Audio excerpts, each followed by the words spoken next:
Welcome to the Proven Principles podcast by Knowing Hospitality, the show that deconstructs and demystifies the inner workings of the hotel industry. Here's your host, Adam Knight. Hey everyone, welcome to the show. I'm really happy that you're here and I'm so excited to be back. This is our first true show recording in a little while, and we've got a really strong one to come out of the gate with. Today I've got Clarence McLeod, Director of Customer Experience at Silver Lining Marketing. Clarence and I have also been friends for about 20 years. We go all the way back to the early Fairmont days. Now, what we're going to talk about on the show today are 5 things that businesses need to get right as we start to welcome customers back after this pandemic. We cover a lot of ground. Clarence is a true professional. He's got a wealth of knowledge and experience, and he really does a great job of explaining what it is that we need to do today to be successful as we go forward. So rather than preambling too much, I think we just get right to the show. Ladies and gentlemen, Clarence McLeod, Director of Customer Experience at Silver Lining Marketing. Here we go. Clarence, my old friend, welcome to the show. It's so great to have you. Thank you for having me, Mr. Knight. This has been Adam Knight. This has been a long time in the making. We've been trying to do this for a while. I'm so glad that you were able to make the time and share your wisdom with the world. This is fantastic. A real treat. It's great that you call it wisdom. In my career, a lot of people have called it fluff, and now the fluff is going to become the substance that's going to make hospitality successful going forward. So I'm excited. I was ahead of my time. I love it. So Thrilling. This is thrilling. This is going to be amazing. We've got, what you want to talk about today? 5 fundamentals, 5 things to get right. There's a lot going on in hospitality right now. We have a ton of amazing content to get to. And I know you've got a million great little tidbits and pieces of advice for people. Before we jump into that, why don't you tell everybody a little bit about yourself, kind of, your journey, how you got to where you are today, what you're up to. Okay, well, my journey has been quite interesting. It started out, if you were to ask my parents what I was going to become, I was supposed to be a lawyer, but actually ended up in hospitality because I actually hated that field of study and started my career with Fairmont Hotels and Resorts. At that time, it was Canadian Pacific Hotels. I was with that brand for 25 years. Then went into a little bit of where I was in charge of the product known as Fairmont Gold. A lot of people tend to equate it with being the executive floor. And seeing that's where you and I met, Adam, we know that it's a lot more about that. It's a place where experiences are created and the loyalty of the Fairmont brand, that's the cornerstone of it all. Mm-hmm. I then kind of transition into the role of general manager for a boutique hotel in the foothills of Alberta. And now kind of diversified my role a bit. I'm a consultant with Silver Lining Marketing. I'm their director of customer experience. So I think that's it in a nutshell. But in my career, I have dealt with everything from royalty to a 6-month-old that I had to be babysitting while their parents had breakfast in our Fairmont Gold Lounge. So I have seen it all from the naughty to the nice. But for the naughty, you have to buy my book whenever it's written. I like it. A teaser. A teaser. The book's in my head. Let's see if it makes it to paper. Oh my gosh, I could only imagine. Yeah, Fairmont Gold was it was a fantastic experience. We get to meet so many interesting people and be exposed to so many just different situations. And that, for me personally, really defined my hospitality journey very early on in my career and really actually carried through until where I am today. And that, those were early days, like you said, when you and I met. Right, exactly. And you will always be the service provider that was in the right place at the right time. That's how I will remember you, Mr. Knight. That's exactly right. That was the goal anyway. That's right. I'm glad that it came through. So, I guess we should just get down to brass tacks here. There is, to say that the times right now are crazy is an understatement. It's probably also overused, but it's the reality. It's where we are. There are still some fundamentals about hospitality and service delivery and engaging guests and engaging employees that are going to hold true no matter what situation we're in, whatever we're going through. Right. And so at a high level, let's just dive right in. What are some of the things, what are the 5 things that we should be doing right now or making sure that we're doing when we reopen? Okay, so I think there's some, that's a very interesting question because everything is so linked. So to put it in 5 fundamentals is kind of challenging for me to do, seeing that I wander a lot. I'm not a very focused person. But I will tell you start with this. the first. I will tell you this. The overarching belief of these fundamentals they're nothing new. What makes it more vital now that we're coming out of a crisis is that they can no longer be negotiable.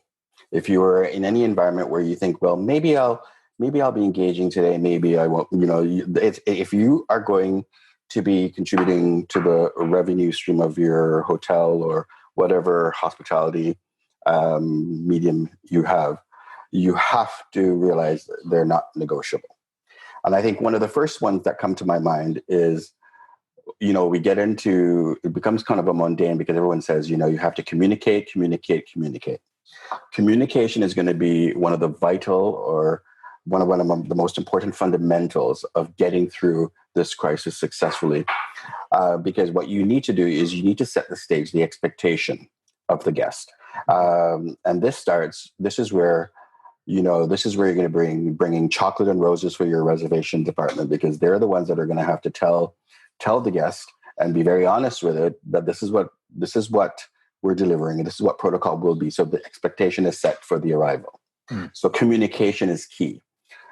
Communicating with your internal constituents, your team members, vital.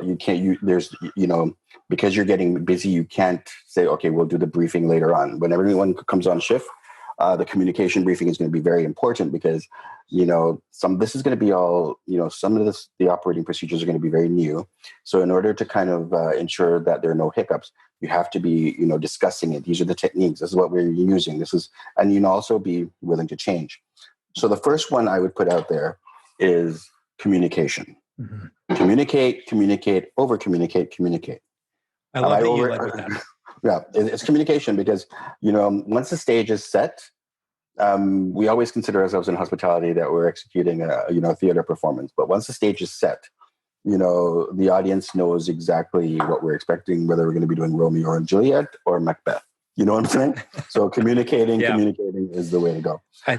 I love that you led with that because, I can think back to when I was, in a position where the reception of the communication was important to me being able to do my job effectively. So I wasn't necessarily the one, I suppose in a more junior role, you'd be communicating, I guess, right? You'd be on the front line, but I needed to get the information to be able to communicate it.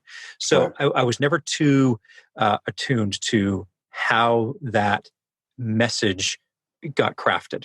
And it wasn't until I got into more senior positions that I was the one crafting that message that suddenly you start thinking about the audience, right? And all the different inputs that you have to have. And you talk about, communicating a plan, especially with opening and, how you're going to communicate with your guests and how they know what's going on. You've got to, as a manager who's crafting that message, you really have to think about the plan and all the details itself and in the plan and be able to distill it into a way that people can understand. Great.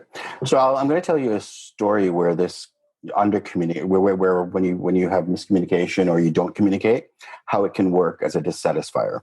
On one of my experiences at Fairmont Hotels and Resorts, when I did the opening of Fairmont Gold in Cairo, what people forgot to tell me was that when you're entering hotels in Cairo, you have to go through a metal detector. Right? So coming into a luxury hotel, that's one of the last things that I expected.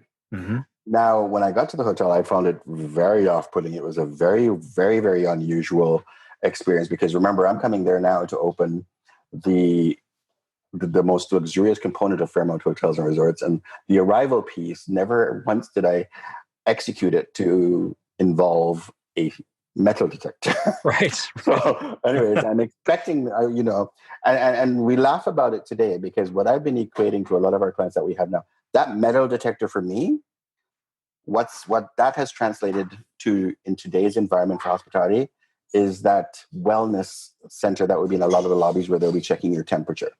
It's this, let's think of it in the same way. It's off-putting if you don't know to expect it. Right. So I go through this metal detector And I go through that whole experience. And while I was in Cairo, I had a few of my, because from working on Fairmont Gold, you have what I like to call follow bills, a guest that will come and see you or stay with you when you're in a city that they are, because they know you're around, and they want to experience the new Fairmont Gold and all that sort of thing. And of the 5 guests that came and stayed there separately, and none of them were from Cairo, they were just doing business in Cairo and they'd never been there before. But what came out of that experience, whenever we talked about that experience after the fact, the one thing they all talked about was the metal detector. Not about the great service and how wonderful the team on the floor. It was about the metal detector. And that became the cocktail currency piece, right? So what came out of that for us, and cocktail currency is one of my former leaders talked about cocktail currency, which is like, how do they talk about the experience when they're in the presence of like-minded individuals, right? Mm. Now, the great thing about it that they talked about with this whole metal detector is that I found a way to bring Fairmont Gold to the lobby for this metal detector, because they could see us, the Fairmont Gold team on the other side, once they're coming through the metal detector with, you know what my favorite thing is? Mimosas, right?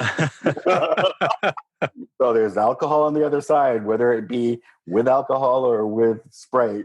There's here's your price to come through the metal detector. And there's your butler in white gloves waiting for you. That's the carrot. And, so that became such a nice lead-in to having that eyesore of a metal detector there waiting for you in the lobby. So that's just one of the examples of had that been communicating to me, it wouldn't have been sort of that put off. But the fact that we communicated to the guests that came after me, who just look for that glass in the lobby and the butler in that gold tails, right? That's home. That made that experience completely different. That metal detector experience could be probably deeply personal for some people. It's not something, to your point, that you're used to walking in to a luxury hotel and seeing. But taking temperature, and you alluded to this earlier, taking your temperature before you walk into a hotel, that's a whole other level of personal, right? Mm-hmm. Yep, exactly.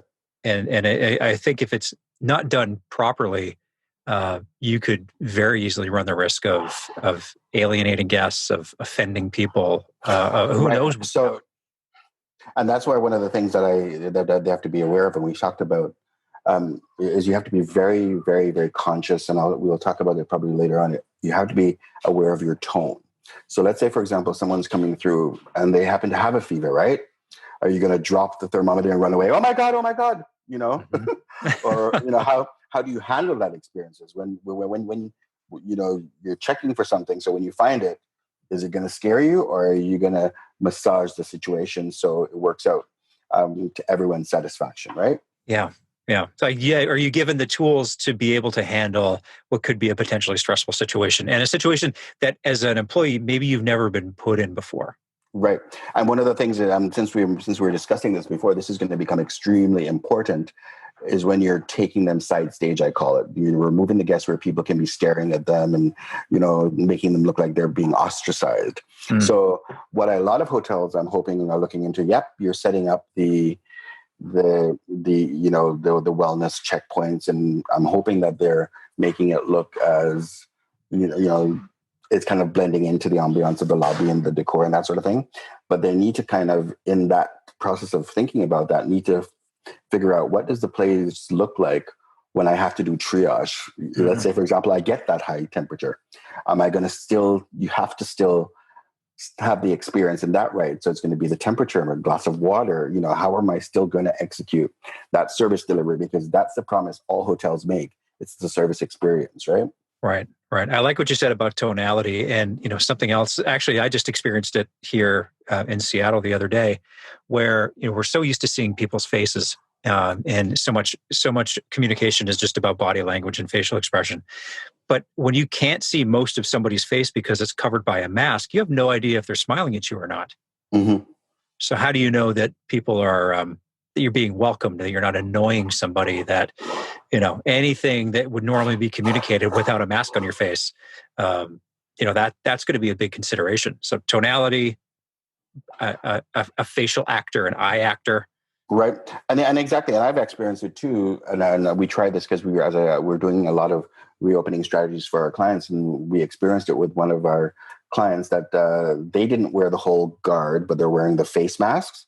Mm-hmm. And through the enthusiasm used by the hand, it kind of prompts you into that laughing face. And then you start to see the laugh lines by your eyes, right? Mm-hmm. And that's when you're like, oh my God, this person's so pleasant, right? And your body posture, right? This is the hands of when you're going to have to get your hands out of that pocket. Do not fold your arms. And this is when you're going to have your hands at your side so you can use them as your tool of excitement, because that's where a lot of the excitement is going to come from. Mm-hmm. Oh my gosh, you have never seen the Eiffel Tower. Well, let me tell you. Mind you, I forgot I'm not on TV, because if you saw me, my hands were going all over the place. You lit right up, huh? So the animation is what's needed. So communication is obviously it's the plans and, it's how to talk to people, but it's so much more than that. It's being present. To your point, you have to be far more expressive when half of your face is covered.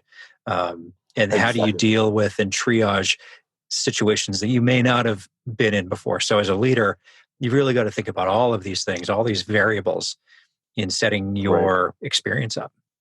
Right. And I think I'm going into the second fundamental that I'm going to talk about is, do you remember going on your first date with your wife? Avenue? Sure. So the first date, this whole thing is going to be about first dates, because guess what becomes the most better remember it. I know the most important thing that's gonna be one of those do or die situations is the impact of a great first impression. Right.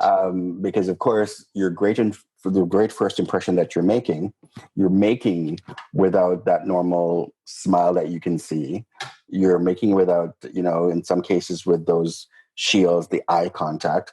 So making the first impression is, the way you position yourself when speaking to an individual. So posturing is going to be very important. The way you angle and you make someone feel. So for example, I'm a hugger. So in the world of not being able to hug, putting someone on the inside while you're on the outside, to usher them to be the elevator, that sort of thing. Cues like that, which they call soft pieces, are going to become very detrimental, especially in luxury hotels, in order to convey that meaning, that feeling of care. So, a really good point. Yeah, that feeling of care, you're going to, it's the, my name is Clarence. May I have your name to better address you? So instead of saying Mr. Knight, instead of saying sir, I'm either calling you Mr. Knight or Mr. Knight. Well, thank you for choosing Hotel X. May I walk you to the elevator, which is this way, follow me, sort of thing. And, so the name is going to be it is more important than it's ever been before, because that's the start of that great impression, is developing that relationship. Right. Right. So wow. Yeah, the great first impression would be the second fundamental that I would probably talk about. And you've got to work harder to do it this time. Yep. Right. Because again, it's almost like doing it with, half of your tools taken away from you. Right. Yeah. And then that leads into the third fundamental, which is you have to understanding through listening. The art of listening is going to be very, very, very important. And you can't be listening if you're not engaged, at least not in effective listening anyway. So, whether it be whatever communication device that you're going to be on, talking internally on that sort of thing, you have to make sure that takes a sidebar to when you're, listening to the guest saying, it's my first time back to a hotel since the crisis. I'm feeling this way, or I'm feeling this way, or I'm giving that commentary, so you can address in a relevant manner what they're talking about. Right. My room. I don't want anyone in my room. Well, is it because they're going to be touching, or do you want sheets replaced? And so you can actually convey, okay, this is the plan of action to take care of that fear for you. So right now, why did you relax? Enjoy your gin and tonic. While I give you this time list of what time we'll be delivering towels or something. I'm just using very vague examples. Sure. But graded first impressions, that's another fundamental that we can't underestimate. It's interesting. I would think that a best practice on this would be to assume that there is a level of discomfort on the guest part when they come in, so that you Well, can sort of you can almost overreact to the trepidation of getting back out there and traveling again, and then let the guest bring you down to be like, no, I've been back on the road for 8 weeks and I'm all good. right. And it's funny what this is going to play. I had a friend last night who traveled on an airplane for the first time since this crisis from Miami to Los Angeles. And it was, now the person who's in hospitality, has been in hospitality, has worked on Fairmont Gold. So we service is one of those things that we pride ourselves on. And I was very shocked at the feedback that I got of how fantastic it went. And I don't know if it is, I mean, this is where you kind of get into the whole class system, because one of the things he made sure that he told me that he flew first. He was flying first class back. Sure. So, spacing and all that sort of thing doesn't become an issue. And, although the lounge has been modified, there's still a lounge. So, that's the different portion of the, of the experience. But what came from the conversation was going back to my point again, that I talked about, the first fundamental, how the reason why he thinks his trip went really well is because the amount of communication and the amount of information that they received over and over and over again. He said he could actually close his eyes and follow those procedures without, they had a lot of human arrows, which I called, those are the team members kind of pointing or ushering you to where you need to go sort of thing quickly, where he said he could have done that with his eyes closed because it was so communicated from reservations to execution. So that just reinforces the importance of that communication role. So you have to tell them, you have to say it more than once. And exactly. If you think you've said it 15 times, say it 15 more times. Exactly. Wow. So, and then that leads into the fourth fundamental, which is effective problem resolution. And I think we hinted at this, where you're going to have to learn how to react. And you're going to react without, or act, I like to call it. You're going to act without any dramatic flares. I can't believe I'm saying that, because anyone that has met me, I'm probably the most dramatic one. I mean, on Fairmont Gold in Washington, D.C., everyone thought there was a party. I had some of my regular guests that were coming off the Yellow Rose of Texas. They would be checking in. They would be like, "Oh my God!" It's so it's usually drama. But the thing to keep in mind is, you have to react when we talked about earlier, the situation of, let's say someone does have a temperature, right? Right. How does that get? How do you monitor that? And that's about reacting. It's going to be really, really, really important. I don't mean to stereotype, but in my 30 plus years in hospitality, empathy, my male team members has been the most difficult to get that empathy piece. Interesting. Empathy is going to be one of those very important things when dealing with scenarios like that. So empathizing is going to be really, really, and I think in my career, I consider myself an empathetic person in general, but I think I underestimated the power of empathy until I went to Saudi Arabia to do the training of Fairmont Gold there. And the entire team, and it was the first time I noticed it, and I don't want to I'm not getting into male bashing right now, but the entire team in the Middle East, all the Fairmont Gold team members are male. Okay.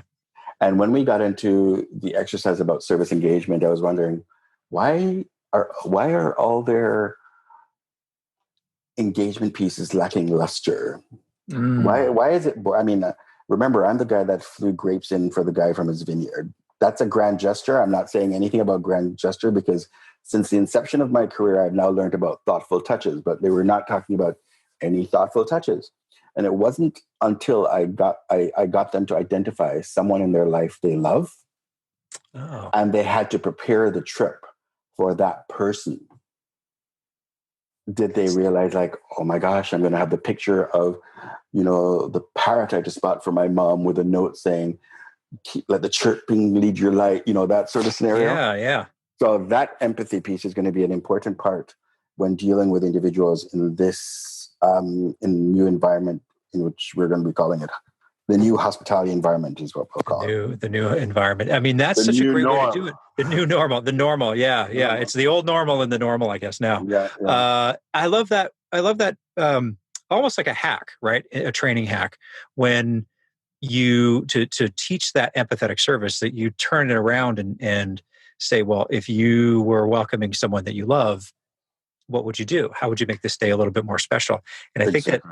that's, when we're talking about effective problem resolution, when you're dealing with someone who may have COVID, the situation that we're in right now, I think it might be very easy to inadvertently have a reaction if you were the staff member that was responsible for taking temperatures or triaging the situation, Mhm. that could make the person who has it feel a little ostracized or a little not welcome. On social media, I saw it was a comedic piece, but this is what you want to be careful of. I think they were at a bus stop. I don't know if you've seen this. He was at a bus stop and somebody coughed, and No, I haven't seen it. and the other person in the bus stop took out a gun and shot him dead. So it's like those little things that are going to be happening in your lobby. When that happens, are you going to stay, take this whole social distancing where you're yelling from across the lobby to the guests, the elevators are across the hallway, or you walk into the lobby and you're using the things that they use to bring airplanes in to direct you to the elevator. You want to be aware that, the extremists, don't take over those lobbies, because that will become, again, the soft piece of being engaging will be lost. That's a really good point. I guess the 5-10 rule takes on a whole new meaning now too. Exactly. Yeah. And you can do all that with your hand and your eyes. Mm-hmm. And if you don't have that, your hand and your eyes available, you can do it with the tilt of the head, the posturing, that sort of thing. A nod can say so much, angling to the right says even more, that I'm welcoming you. Welcome to the left. It's like, get out of here. I don't want to, what are you doing in here? Mm-hmm. So nonverbal cues are going to be very important. So learning and development departments, training departments, HR, they're going to have to do the whole nonverbal, seeing how nonverbal cues are going to be very, very important. Wow. That's such a good point. A good point. Okay. Fifth and final thing. It's the post-experience engagement. That's a mouthful. Okay. So basically, the relationship needs to continue when you're no longer in room 501. Mm. So I know in Fairmont Gold, we did that a bit, where we had the post-departure email. How was your stay? It was great seeing you. That sort of scenario. Mm-hmm. Whatever technique the hotels use, or this is where, if they're not having bellmen, or if they're taking out the in-room dining and you're trying to figure out what you're going to do with that body, create the post-departure crew and make it fun. The post-departure ambassadors, they're the ones checking the pulse. I know this is your first day back. How was your experience? We're all learning together, continuous improvement. I know we want to have you back here. Is there anything we could do better? They're the ones that are going to give you in immediate time what worked and what didn't work before you have to read about it in the newspaper. So, and make the questions that you're asking relevant, things that you're not sure about. Me having to wait for someone to press the elevator to come down didn't really work for me. If one of the techniques you're using is that sleeve that you put on the remote control, guess what? The fabric keeps slipping off. Yeah, right. It gives you feedback that you can make changes. So the experience just gets better and better, and in getting better and better, it does. I know we were laughing about it before, but it does become the new normal. Yeah, it's a really good point. And being proactive in sending like actual personalized communication to somebody, rather than just a link and an invite to, do a TripAdvisor review. Mm-hmm. Or fill out the whatever the post-stay survey is usually do. See, like if I was in, this would be a whole, I like pomp and circumstance. So there'd be like a Oscar arrival for the first set of guests that are walking in. Yeah. And when they get their mask and things like that, we're taking pictures, and the picture would be one of the post departures saying, here's a picture of you to celebrate the new experience that you were in. Because at some point it's going to become a piece when you're showing your grandchildren, oh my gosh, this is when I went to a hotel on business after COVID. And it becomes it again brings in that cocktail currency. Hotel X did this so well. I love that. That's Because such a good idea. yeah, you're creating a new story. I'm brilliant. I know. Yeah, show over. And that's However, no, I'm having victories, and I don't mean to be, because for my over 30 years with Fairmont, I've always been, the fluff. Oh, let's not pay it. Clarence is the fluff, and it's so funny because of the small touches that we've always done. My team and I, we've always seen people come back and stay with us over and over and over, contributing to the bottom line. Right now, those are the pieces those soft touches. And the great first impressions that all my teams over the years those are the things that are going to make or break this industry. And I'm very excited about that, because that has made every single person that has worked on Fairmont Gold trendsetters. Sorry, I'm doing a plug there, and I take that product very personally. So thanks for letting me vent on that. I'm not sure if you're going to cut it or not. No, it'll be nothing's. It all stays in. No editing. I've spoken my truth. Yeah, no, I like it. So, I mean, this whole discussion has been hospitality focused. I mean, obviously that's the premise of the show here, but these are transferable to other industries. Right? Oh my gosh, half the clients that I have, none of my clients that I have now are in hospitality. So we are all the techniques that I just spoke to you about, we're using it in the automotive industry, retirement communities, retail, transportation, wineries. So it is transferable, to answer the question. It just goes to show you that there's hospitality principles that go far beyond the four walls of a lobby. Yeah, and this also reinforces the fact that hospitality is built on personality pieces. Right. Yeah. So true. Who's going to drive this in the hotels? Everything that we talked about today. It's a lot to get your arms around. Yep. So this is going to be it. And the general managers I think a lot of general managers, and I've worked with a lot of general managers in the past, and I think a lot of the general managers that I've worked with before, I've had ones that will get it, because the soft piece comes naturally. The individuals that take a little harder to get those soft pieces need to figure out who's going to captain that soft piece, whether it be the director of operations or something, but there need to be that soft piece ambassador. How would I call it? The ambassador of first impressions. I think somebody needs to wear that sash, and that needs to be whoever they are in the hotel needs to champion that. Yeah, actually, that's a really good piece of advice. I know that the propensity would be for a GM to want to take charge of this, and a lot of people might think that it is the GM's responsibility to do that. And in large part, it is, but it's their responsibility to see that it gets done. It doesn't mean that they have to actually do it. So if you've got someone who is just maybe a little better at connecting with people, or just, can say the same thing, but the message comes across in a different way, it's going to be there's a lot of value in engaging that other person to kind of exactly run with this. Because let's say, for example, everybody's proud, and I've worked with general managers that have had, I'm thinking about one in particular, one of my GMs that had a very sarcastic sense of humor. That sarcastic sense of humor in dealing with anyone, it doesn't translate to the tone and nonverbal cues that I spoke about before. So may not be the best ambassador of good first impressions. You see what I'm saying? Yep. So this is not going to be the ambassador of great first impressions isn't going to be that member that takes a while to warm up to you. It's going to be someone that right off the bat we're engaged, right? Right. So, whether they need to be from the executive committee or just a superstar in the hotel, whether it's the concierge, whoever it is that has that personality. And I mean, I say even a sash, ambassador of first expression or something, make it, because that's one of the things you want to be. Hospitality is always, you want to make it fun. Don't make it sterile. Right. Because when you make it sterile, it gets scary. There's going to be enough that's sterile in our lives going forward. Yep. So incorporate as much fun as you can. Yeah, I like that. Look, you've been working with clients in other industries, explaining the fundamentals of hospitality, what to get right, what to emphasize as we go forward. It's a lot of information to take in. and to assimilate and then deliver so that people can be successful.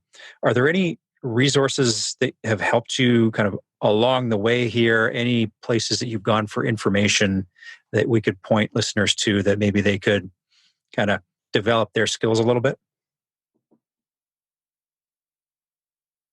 That's a very interesting question, because a lot of, I think through conversation with other hoteliers that have been in it for a long time, that have seen it all, I think it's become my resource. A lot of my resources have been experiences, because I've been through SARS, I've been through Ebola, I've been through all that sort of scenario in this setting. And although it's not to the extent that this is, that's where I started to learn these techniques. I would just say be abreast with, with the trends that are coming out. I know that one of the things I like is the Forbes travel magazine. Right. Their correspondences I find very, very on point. Mm-hmm. I won't call hotel brands, but LinkedIn is a place where you get a lot of that information, where you can actually get a lot of information about what people are doing and seeing. And if it doesn't tell you what to do, it tells you to reach out to this person. I've listened to this abstract podcast. Have you thought about doing it differently? Right? Someone, you know what I'm saying? Because so you go back and you kind of like, oh, maybe we didn't think of it from that point of view, right?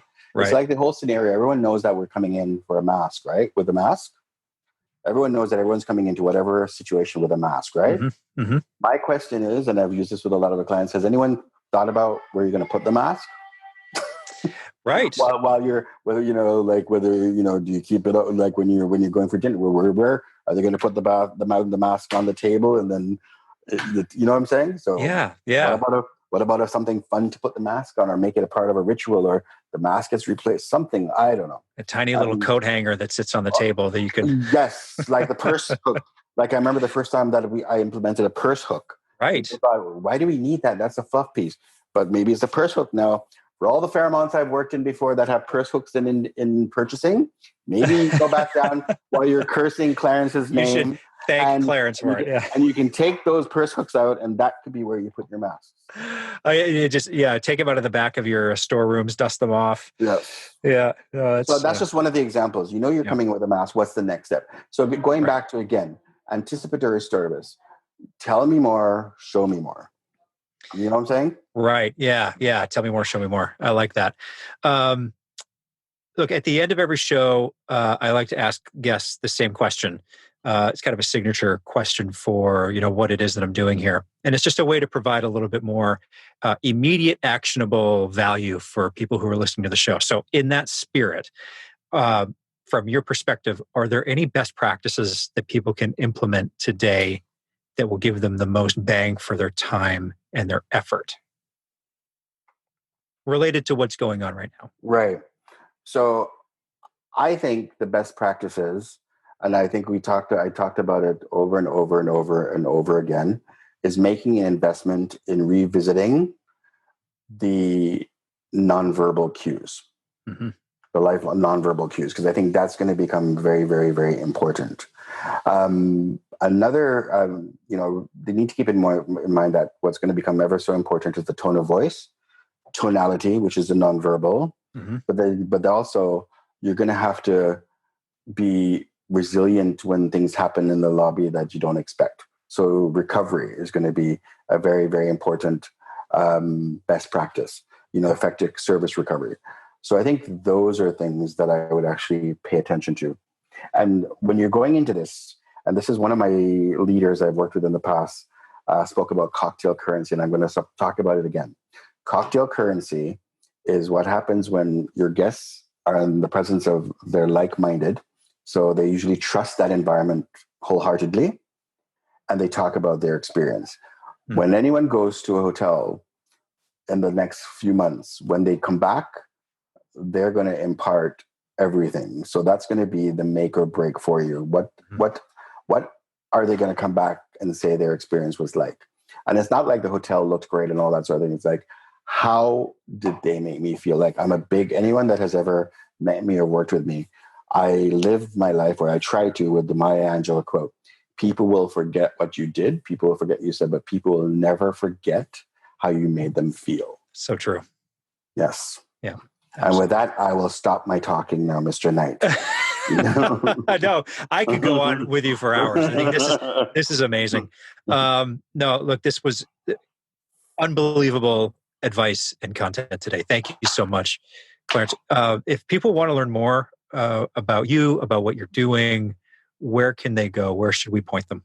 I think the best way to do it, I am on LinkedIn, but they can also go to the website silverliningmarketing.ca. Okay. But I think the first place to look would be trying to find me on LinkedIn. And hold tight for that book because it's coming out soon. Oh, it is. I have the title. So. You have the title. That's the hardest part. You got the title. Yes, you already have the stories. Yeah, I have the stories and the title. It's just a matter of getting pen to paper or fingers to computer. Fingers to computer. Yeah. Well, look, I think we'll end it there. Clarence, again, thank you so much for being on the show. This was fantastic, and hope to talk to you soon. It was a pleasure being here. You finally made me feel normal in hospitality. This is great. Perfect. All right. Stay safe out there. Okay. Take care. Thanks, everyone, for listening to the show today. If you want to learn more about Clarence or get in touch with him, you can find him on LinkedIn or just visit silverliningmarketing.ca. Make sure you subscribe to the show so you never miss an episode. And if you've got any comments or feedback, you can find us at knowinghospitality.com. Drop us a line. I'd love to hear from you. Until next time. Thanks for listening to the Proven Principles Podcast with Adam Knight. Be sure to subscribe so you never miss a show. The podcast is brought to you by Knowing Hospitality, a full-service hotel management company that puts your performance first by rethinking the management model. Visit knowinghospitality.com to learn more. Until next time.